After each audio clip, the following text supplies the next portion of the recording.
Hoje nós vamos concluir o estudo da profecia de Isaías, os capítulos 7 e 8. Vamos ver como Deus quer, como Deus fez que Isaías concluísse essa profecia, como ele concluiu essa profecia. Isaías 8, verso 16. Lá diz assim: ata o testemunho e sela a lei entre os meus discípulos. O Senhor está falando aqui, registra a profecia, faça uma ata dela, preserva, mantenha intacto. Por que isso, irmãos? Por que precisava preservar a profecia? Por que precisava preservar a profecia até nós, hoje? Para que nós aprendêssemos, irmãos. Há um texto na Bíblia que diz que tudo que foi escrito para nosso ensino. Veja lá, irmãos, então era para ele guardar para a prosperidade. Para quando acontecessem as coisas, e veja, logo depois de alguns anos ia haver a invasão da Assíria, depois no século seguinte ia haver a invasão da Babilônia, e o povo devia olhar na Bíblia e falar assim: veja, isso estava profetizado, e dessa forma confiar em Deus. O verso 17, que é o verso seguinte ao que manda registrar, o Isaías diz assim: esperarei no Senhor, que esconde o seu rosto da casa de Jacó, e a ele aguardarei. Apesar dos problemas que a casa de Jacó, que o povo enfrentaria, Isaías continuaria esperando no Senhor. Só a ele guardarei. Esse é o verso áureo da nossa lição, não é? E é isso que deve acontecer conosco. Ainda que tenhamos problemas, irmãos, nós devemos esperar no Senhor, aguardar no Senhor. O verso 18 é um verso muito bonito, irmãos. Diz assim: eis-me aqui com os filhos que Deus me deu, o Senhor. Isaías está falando, está se apresentando. Eu estou aqui com os meus filhos que Deus me deu. Somos sinais e maravilhas em Israel por parte do Senhor dos Exércitos, que habita no Monte de Sião. Realmente, irmãos, Isaías e seus filhos eram sinais de Deus. Eles eram a própria profecia, a profecia encarnada, vamos dizer assim. O nome Isaías significa o Senhor salvará. O nome dos seus filhos, o primeiro, Sear-Jazub, um resto volverá. O segundo, Maer-Saal-Hasbaz, rápido despojo, presa segura.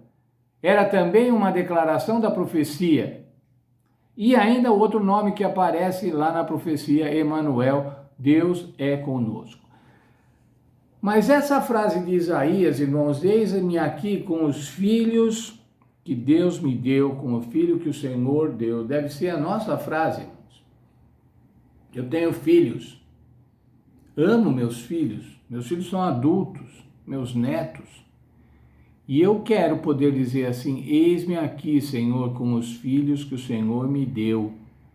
Quero poder me apresentar diante do Senhor com os filhos que o Senhor me deu. Quero que você possa se apresentar com seus filhos diante do Senhor. Eis-me aqui, eles são maravilhas. Essa deve ser, irmãos, a nossa preocupação. Essa deve ser a nossa alegria, podermos nos apresentar com os nossos filhos.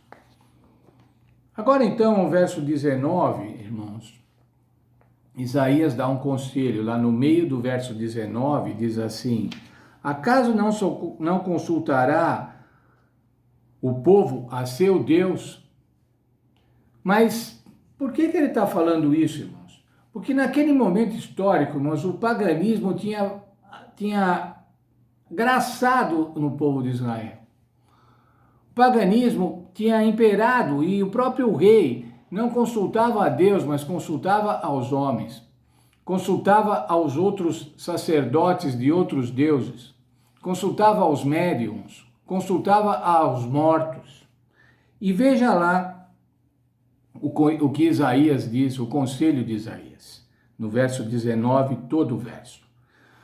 Quando vos disserem consultai os médios e os feiticeiros, que murmuram e chirriam entre os dentes, respondei: acaso não consultará o povo de Deus, ao seu Deus? Acaso a favor dos vivos se consultarão os mortos. E o verso 20, a lei é o testemunho. Se eles não falarem segundo essa palavra, nunca verão a alva. Conselho ao povo de Deus, irmãos. Você não pode ter as práticas pagãs. Você não pode consultar a mortos, porque a Bíblia é muito clara em dizer isso. Veja, Eclesiastes capítulo 9, versos 5 e 6.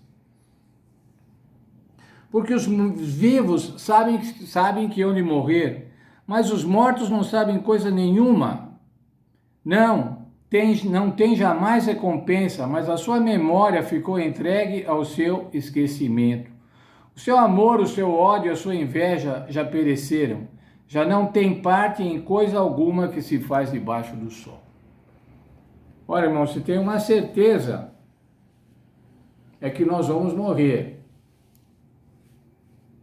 E nós não sabemos exatamente quando, ainda bem. Imagine se você tivesse data de validade, como você viveria preocupado. Mas nós sabemos que vamos morrer algum dia, exceto que Jesus venha, enquanto nós ainda estivermos vivos. Mas os mortos, irmãos, eles não sabem coisa nenhuma. A Bíblia diz assim, eles não têm parte do que se faz debaixo do sol. Isso pode surpreender a muitos, irmãos, e muitos irmãos espirituais, irmãos não adventistas, mas que creem dessa forma, irmãos, creem que podem consultar os mortos. Isso é antibíblico, irmãos. Isso não é bíblico. E nós vivemos num conflito entre o bem e o mal. E Satanás quer nos enganar e nos engana dessa forma.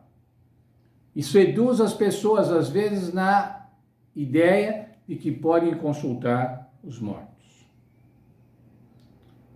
Lá no texto, irmãos, de Isaías, diz assim, a lei e ao testemunho.